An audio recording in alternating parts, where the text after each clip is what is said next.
Muy bien, hermano Barney. Tome su tiempo para la clase de esta noche. Gracias a todos por estar con nosotros. Amén, hermanos. Dios les bendiga a todos esta noche, hermanos míos, y en el que tengo el placer de dar una lección más sobre lo que es Primera de Pedro. Y si van conmigo, por favor, a Primera de Pedro, capítulo 1, versículos 14 al versículo 21. Primera de Pedro, capítulo 1, versículo 14 al versículo 21. El miércoles pasado yo les decía que por favor fueran familiarizándose con el texto que hoy vamos a considerar. Dice así: como hijos obedientes, no os conforméis a los deseos que antes teníais, estando en vuestra ignorancia, sino como aquel que os llamó es santo, sed también vosotros santos en toda vuestra manera de vivir, porque escrito está: sed santos porque yo soy santo.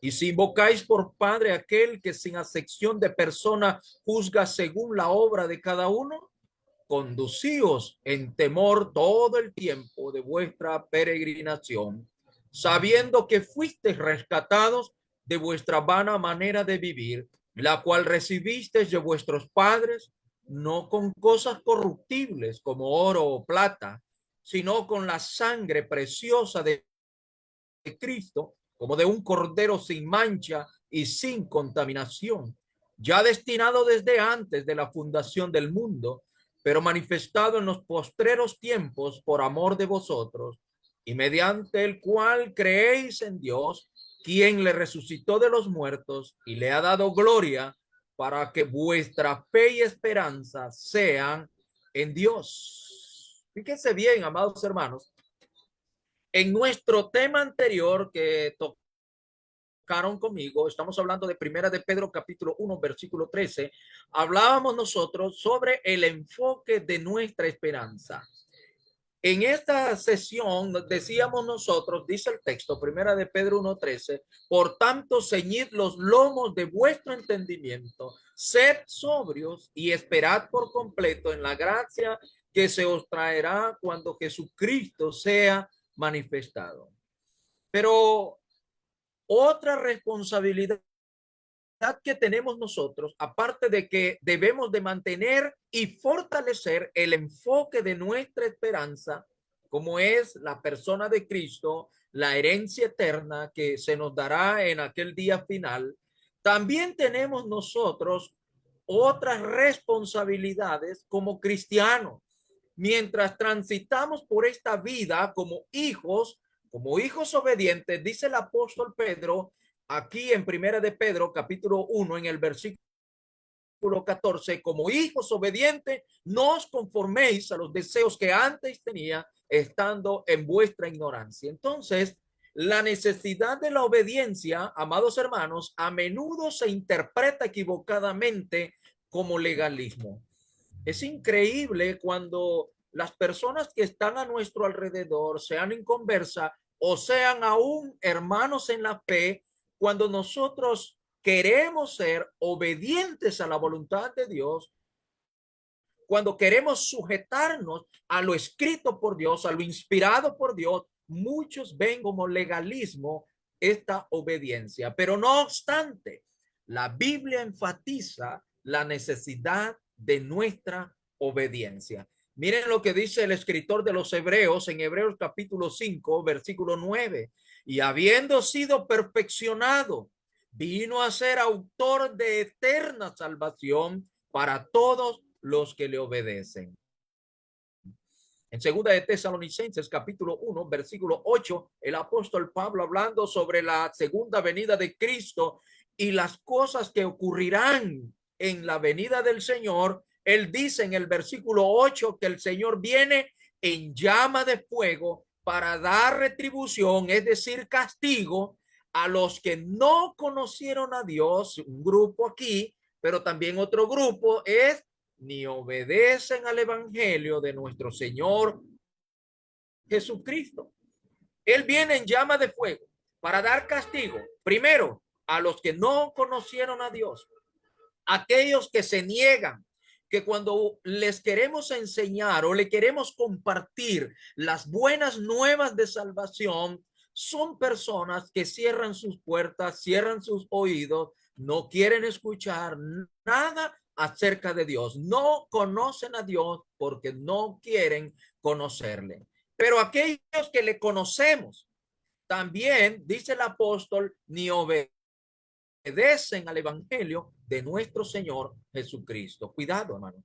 Entonces la Biblia enfatiza la necesidad de la obediencia. No es legalismo, sino sencillamente la obediencia que Dios requiere de aquellos que somos sus hijos. ¿De qué manera entonces debemos de ser nosotros obedientes? Bueno, la Biblia tiene mucho, pero mucho que decir al respecto. Y en primer lugar, notemos que vamos ahora nosotros, como ya leímos en la introducción, vamos a estarnos enfocando en lo que Pedro dice en Primera de Pedro, capítulo 1, versículos 14 al 21, para aprender cuál es esa conducta como hijos obedientes. ¿Cuál es esa conducta que Pedro menciona y que es tan necesaria de parte de aquellos que somos cristianos? Esta conducta obediente, amados hermanos, tiene una connotación tanto positiva como también negativa. Y vamos a estarlo considerando a través del desarrollo de nuestro estudio en esta noche. Así que aprendemos en primer lugar, en Primera de Pedro, capítulo 1, versículo 14, que como hijos obedientes, nosotros no debemos conformarnos a los deseos que antes teníamos. Fíjese bien, necesitamos entender en primer lugar lo que Pedro dice. Pedro dice que no debemos conformarnos a los deseos que antes teníamos. Y la palabra conformarse viene de la palabra griega susgematizo, que quiere decir o significa conformarse, es decir, la mente y el carácter al modelo de otro. En otras palabras, moldearse de acuerdo a, según el lexicógrafo, el señor Sayer. Entonces, los deseos que antes tenías se refiere a los malos deseos y la conducta en la que antes estábamos comprometidos. En efecto, lo que Pedro está diciendo, hermano, es que no nos conduzcamos como antes lo hacíamos. ¿Como antes qué? Como antes de ser cristiano. No debemos adoptar los hábitos pecaminosos que antes de ser cristianos nosotros teníamos. No debemos de hacerlo. Pero es importante que nosotros, además de entender lo que Pedro está diciendo, es importante que aprendamos a aplicar en nuestra vida lo que Pedro nos está diciendo. No tratemos de actuar como los que no son cristianos. Tratemos de evitar al máximo el tipo de comportamiento o el modelo, el estándar de vida que el mundo lleva en sí. Los cristianos no somos, amados hermanos, no somos conformistas, sino al contrario, somos anticonformistas. En otras palabras, somos transformistas nosotros. Como dice el apóstol Pablo cuando escribió a los hermanos en Roma, en Romanos, en el capítulo 12, en el versículo 1 y 2, dice él, así que hermanos, os ruego por las misericordias de Dios que presentéis vuestros cuerpos en sacrificio vivo, santo, agradable a Dios, que es vuestro culto racional. Versículo 2, observen, no os conforméis, no os moldeéis, no sigan el modelo de otros. En este caso, no os conforméis a este siglo, es decir, a este mundo, sino, escuche bien, transformaos por medio de la renovación de vuestro entendimiento para que comprobéis cuál sea la buena voluntad de Dios, agradable y perfecta. Entonces, el conformista simplemente imita a otros en lo externo.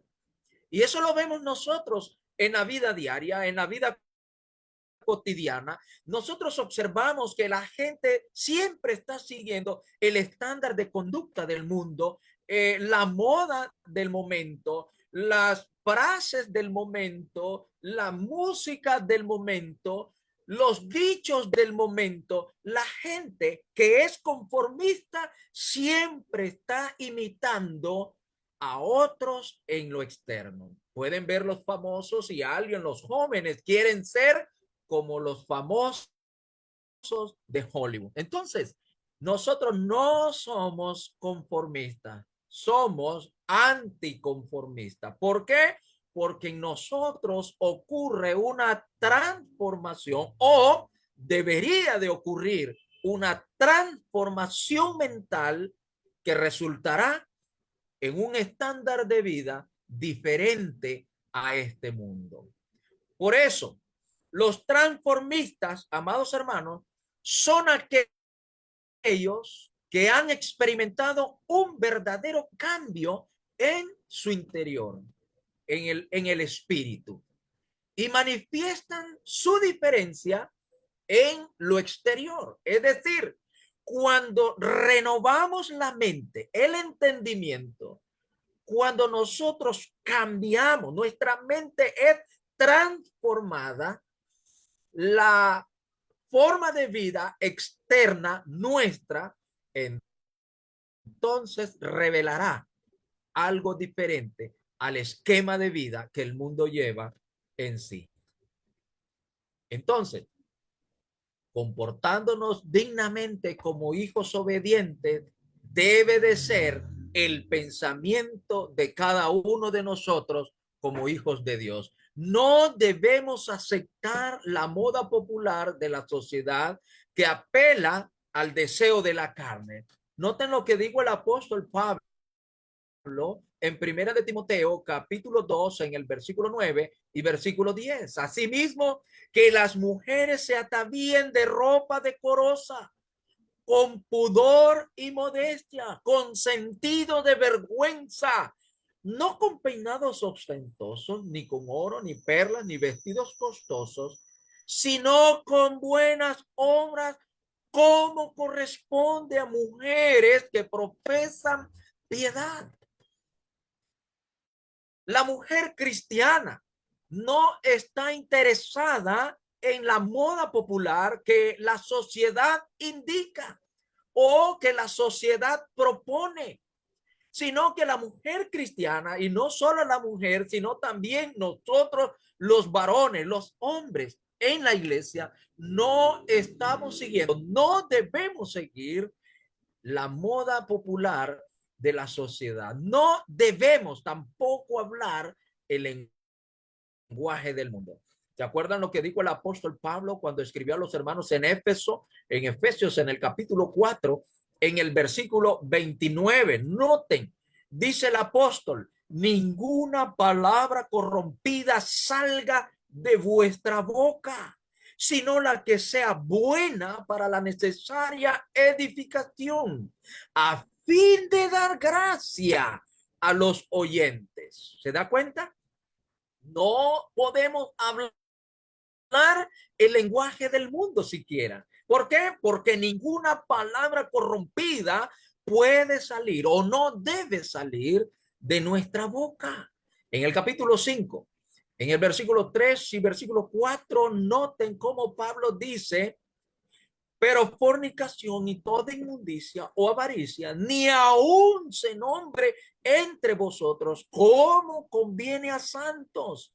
Y ojo acá, ni palabras deshonestas, ni necedades, ni truanerías que no convienen, sino antes bien acciones de gracia, acciones diferentes. Dote, dice Pablo, no debe haber en nosotros palabras deshonestas, palabras del vulgo, ni necedades. ni truanerías. Es importante que entendamos esta palabra truanería. En el griego es eudrapelía, que significa chistes o conversaciones vulgares o indecorosas. Eso significa truanería. Se refiere entonces a un hablar inapropiado y frívolo que fomenta la indecencia. De ahí que nosotros oímos los chistes vulgares que el mundo siempre está mencionando. Aún por las redes sociales, usted y yo podemos ver cómo el mundo exhibe sus lenguajes en doble sentido, obscenos o vulgares. El cristiano no debe hablar el lenguaje del mundo. Somos llamados a eso. Como cristianos, necesitamos considerar entonces lo que Pedro nos está diciendo ahora, así como también lo que el apóstol Juan dijo allá en Primera de Juan, en el capítulo 2, en el versículo 15 al versículo 17. ¿Se acuerdan que dijo el apóstol Juan? Dijo, no améis al mundo, ni las cosas que están en el mundo. Si alguno ama al mundo, el amor del Padre no está en él, porque todo lo que hay en el mundo, ¿cuál mundo? El mundo de la naturaleza, el mundo creado, no. La palabra mundo en este texto se refiere a la humanidad que sigue en este mundo sin obedecer a Dios, porque todo lo que hay en el mundo, en la humanidad, los deseos de la carne, los deseos de los ojos y la vanagloria de la vida, no provienen del Padre, sino del mundo. Verso 17. ¿Y qué pasa? El mundo pasa y sus deseos, pero el que hace la voluntad de Dios permanece para siempre. Entonces, hermanos, en Primera de Pedro, capítulo 1, versículo 15 y versículo 16, también aprendemos que como hijos obedientes, además de que no debemos conformarnos a los deseos que antes teníamos, además de que nosotros no debemos de ser conformistas, sino anticonformistas, debemos de ser más bien transformistas. Y Pablo ya nos ha indicado cómo podemos ser transformistas, no siguiendo el comportamiento del mundo, en la moda, en el hablar, sino que además de esto, acá en Primera de Pedro, capítulo 1, versículos 15 y 16, aprendemos también que como hijos obedientes, amados hermanos, no debemos todos nosotros, debemos ser santos en nuestra conducta. Entonces, es importante que entendamos a qué se refiere el apóstol Pedro cuando dice que debemos de ser santos. La palabra santo se relaciona estrechamente con la palabra santifíquese o santificación y viene de la palabra griega hagios, que fundamentalmente significa separado. Y según el lexicógrafo Vines, entre los griegos, dedicado a los dioses. Y por ello, en la escritura, en su sentido moral y espiritual, significa separado del pecado y por lo tanto consagrado a Dios. En una palabra, sagrado.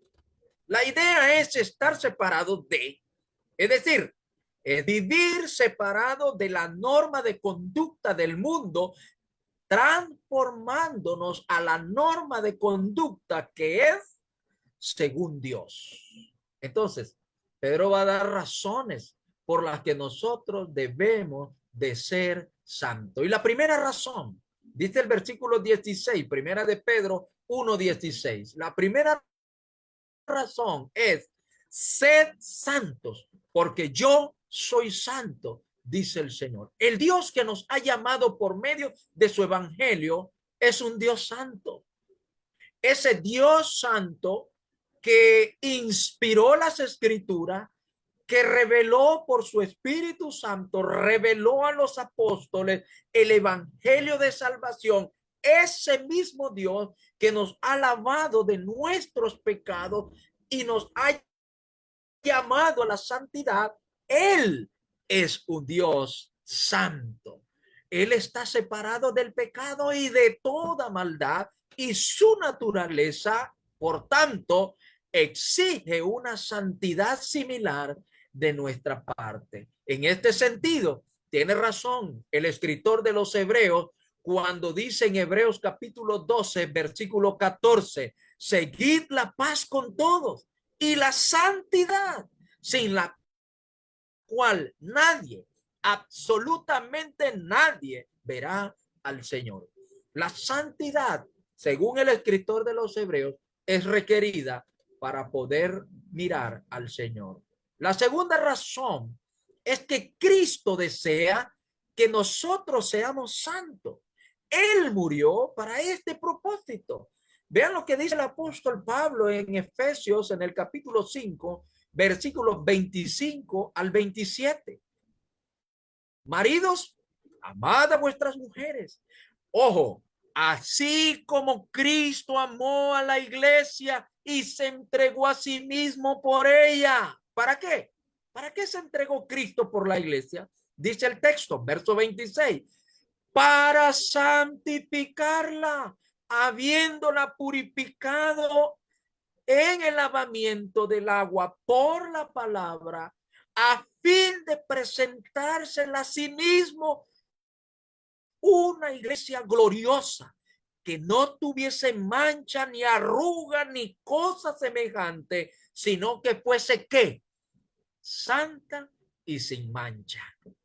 Cristo murió para este propósito. Él quiere una iglesia que no tenga arruga, una iglesia que no tenga mancha, una iglesia que sea santa, una iglesia que Él espera que viva en santidad. Entonces, Cristo desea que nosotros seamos santos en nuestra manera de vivir. Así que debemos de ser santos en toda nuestra manera de vivir, como dijo el apóstol Pedro. La santidad, amados hermanos, no es algo que nos pongamos cuando convenga. Por ejemplo, cuando vamos a la iglesia. En la iglesia somos santos, pero fuera de la iglesia cambiamos como el camaleón. Somos diferentes fuera de la iglesia. La santidad no es así. La santidad no es una mudada, no es una moda de ropa que nos pongamos cada domingo o cada sesión que tengamos nosotros con la iglesia. La santidad es otra cosa. En nuestra vida diaria, en nuestra conducta debe de ser separada del estándar de conducta del mundo. Dentro y fuera de la iglesia somos llamados nosotros a ser santos, separados del estándar de conducta que el mundo lleva o que el mundo traza en sí. La santidad es conveniente en cada aspecto de nuestra vida y debe de estar en armonía con la voluntad de Dios. El salmista nos exhorta y nos dice en Salmos, en el capítulo 93, en el versículo 5, dice, tus testimonios son muy firmes, la santidad conviene a tu casa, oh Jehová, por los siglos y para siempre. ¿Qué conviene? La santidad conviene a tu casa. Pero en Primera de Pedro, capítulo 1, versículo 17 al versículo 21, hay un punto más que Pedro nos enfatiza como hijos amados. Debemos de ser santos en toda nuestra manera de vivir, pero como hijos obedientes, también debemos de conducirnos con temor en nuestra peregrinación, en nuestro andar por este mundo. Debemos de conducirnos con el temor que Dios espera como peregrinos. Es fundamental en nuestra estancia por este mundo que así sea. Y esto fue algo que Jesús enseñó a sus discípulos durante su ministerio. Mateo capítulo 10, en el versículo 28, dijo el Señor a sus discípulos, No temáis a los que matan el cuerpo, mas el alma no pueden matar. Temed más bien a aquel que puede destruir el alma y el cuerpo en el infierno. El Señor enseñó a sus discípulos la necesidad del temor, el sentido de temor que todo discípulo debe de tener en su vivir, en su andar. Y tal como Pablo lo enseñó a los filipenses. Vean, Filipenses capítulo 2, en el versículo 12, dijo el apóstol: por tanto, amados míos, como siempre habéis obedecido, no como en mi presencia solamente. Fíjense, la santidad no es solo cuando tengamos hermanos a nuestro alrededor. La santidad no es algo que solo se dé cuando estemos en la iglesia o cuando nosotros tengamos presentes algún hermano en nuestro hogar o en nuestro camino, sino que, como dice Pablo, no como en mi presencia solamente, sino mucho más ahora en mi ausencia.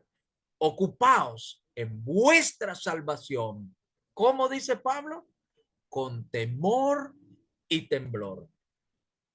Dos cosas importantes en nuestra vida como cristianos: el temor y temblor. Es algo que necesitamos nosotros, y Pedro presenta dos razones para el temor en vista del juicio de nuestro Padre. En primer lugar, primera de Pedro, capítulo 1, versículo 17.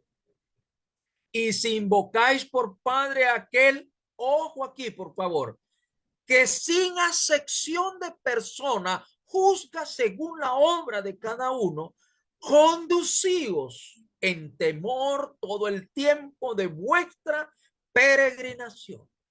Él no será parcial en su juicio. Dios no es como los hombres en este mundo, que suelen tener parcialidad en los juicios de esta vida. Dios no es así. Dios no es hombre, Dios no es humano. Él no practica la parcialidad. Pero también es importante que entendamos algo, que el juicio será algo personal. Dijo el apóstol: aquel que sin acepción de persona juzga según la obra de cada uno. Nadie recibirá favores, hermanos, ni podrá escapar a los ojos discernitivos del Señor. No podremos escapar. Nadie podrá ocultarle a Dios nada ese día. No podremos nosotros evadir nuestras responsabilidades delante de Dios. Así que en primer lugar, el juicio de Dios como nuestro Padre. Es importante que tengamos temor por esto. Pero también el temor es importante en vista del alto costo de la redención nuestra. Como dice el apóstol Pedro en primera de Pedro, capítulo 1, versículos 18 al 21, sabiendo que fuisteis rescatados de vuestra vana manera de vivir, la cual recibisteis de vuestros padres, no con cosas corruptibles, como oro o plata, sino con la sangre preciosa de Cristo, como de un cordero sin mancha y sin contaminación. Fíjense, Pedro dice que nosotros fuimos rescatados de nuestra vana manera de vivir, pero el costo de esta redención no fue con cosas corruptibles como oro o plata. Esto me trae a la memoria, hermano, que Dios, si hubiera querido pagar nuestra redención con oro o plata, como menciona Pedro, déjenme decirle que allá en Ageo, en el capítulo 2, en el versículo 8, el Señor le había dicho a su pueblo de Israel: mía es la plata y mío es el oro, dice Jehová de los ejércitos. ¿De quién es el oro? ¿De quién es la plata? El Señor dijo a través de Ageo: mía es la plata, mío es el oro. Hermano, hubiese sido tan fácil para nuestro Dios dar por nuestra redención todo el oro que este mundo tiene y toda la plata que este mundo tiene. Pero nuestra redención no fue a través de cosas corruptibles que se destruyen con el uso y con el tiempo. No fue con eso.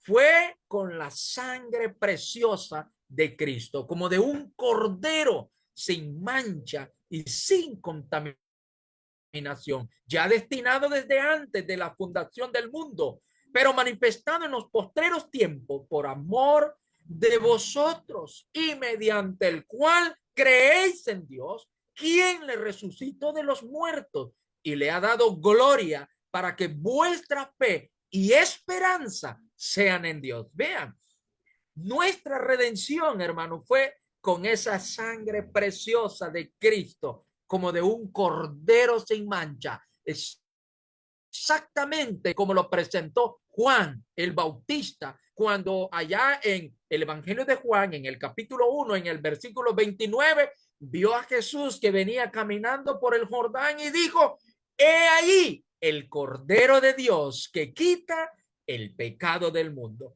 Ese mismo Cordero que Juan identificó es el mismo Cordero que quita el pecado del mundo. Él es el sacrificio perfecto que hizo posible nuestra redención, nuestra salvación. Por eso, hermanos, el temor es importante que nosotros lo tengamos presente por el costo de su alma, de mi alma, de nuestras almas, el costo de nuestra salvación.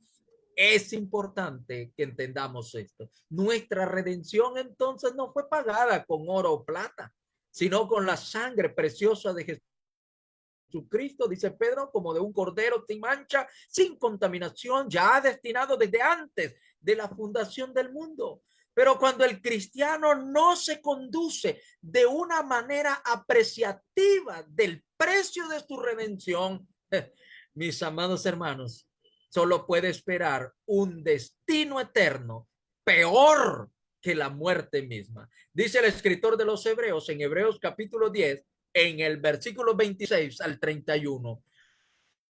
Porque si pecaremos voluntariamente, como dicen los abogados en su tecnicismo de leyes, con premeditación, alevosía y ventaja, conociendo la voluntad de Dios, sabiendo lo que Dios requiere de nosotros como hijos obedientes.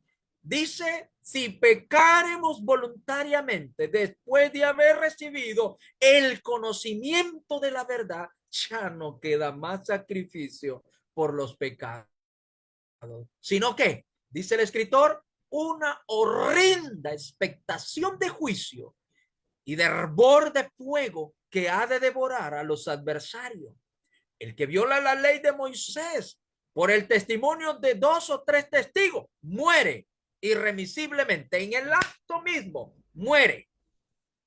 ¿Cuánto mayor castigo pensáis que merecerá el que pisoteare al Hijo de Dios y tuviere por inmunda la sangre del pacto en la cual fue santificado e hiciere afrenta al Espíritu de gracia? Vean bien. ¿Cuánto mayor castigo pensáis que merecerá el que pisoteare?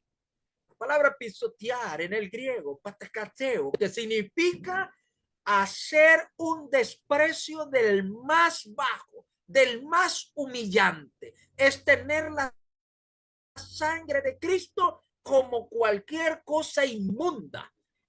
Fíjense, cuánto mayor castigo pensáis que merecerá si tuviere por inmunda la sangre del pacto, la sangre de ese cordero sin mancha y sin contaminación. ¿Cuánto? Pues conocemos al que dijo, mía es la venganza, yo daré el pago, dice el Señor. Y otra vez, el Señor juzgará a su pueblo. Horrenda cosa es caer en manos del Dios vivo. Fíjese, ¿se da cuenta?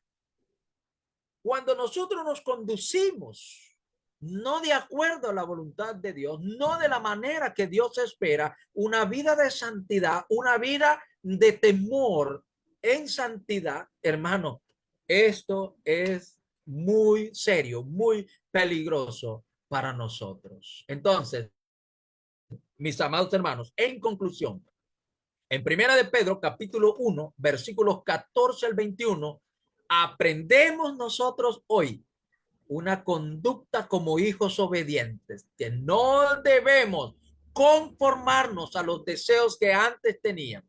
No debemos moldearnos, no debemos seguir el esquema de vida o el esquema de estándar de vida que el mundo lleva. No debemos hacerlo. Debemos, al contrario, debemos de practicar la santidad en toda nuestra manera de vivir, conduciéndonos siempre en nuestro peregrinar por este mundo con temor delante de Dios. Pablo enseñó lo mismo a los corintios cuando escribió en segunda de Corintios, perdón, segunda de Corintios en el capítulo 7, en el versículo 1. Así que, amados, puesto que tenemos tales promesas, note usted, limpiémonos de toda contaminación de carne y de espíritu. ¿Qué más dice Pablo? Perfeccionando la santidad. ¿En qué? En el temor de Dios. Lo que Pedro nos ha venido enseñando también. Debemos de conducirnos como hijos obedientes en una conducta que cualifique lo que decimos ser en este mundo. Entonces, amigo, que nos escucha por este medio y que nos oye también en esta plataforma, usted ha respondido a la gracia de Dios para recibir sus bendiciones maravillosas. Como dijo el apóstol Pedro, allá en Hechos, en el capítulo 2, el verso 38, aquí que arrepentíos y bautícese cada uno de vosotros en el nombre de Jesucristo para el perdón de los pecados. Dios quiere tener hijos obedientes en este mundo. Dios está llamando aún a la humanidad a venir a ser parte de su familia, venir a ser hijos de Dios mediante la obediencia al evangelio de Jesucristo.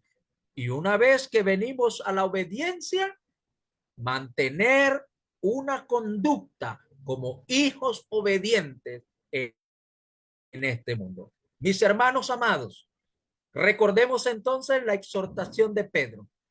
Como hijos obedientes, no os conforméis a los deseos que antes tenía, sino más bien transformaos por medio de la renovación de vuestro entendimiento. Que Dios nos bendiga, que Dios nos ayude a los que ya somos hijos de Dios a realmente tener una conducta como hijos obedientes. Gracias por su atención. Que Dios bendiga su palabra y que Dios nos guarde a todos nosotros en esta vida. Amén, hermano. Gracias por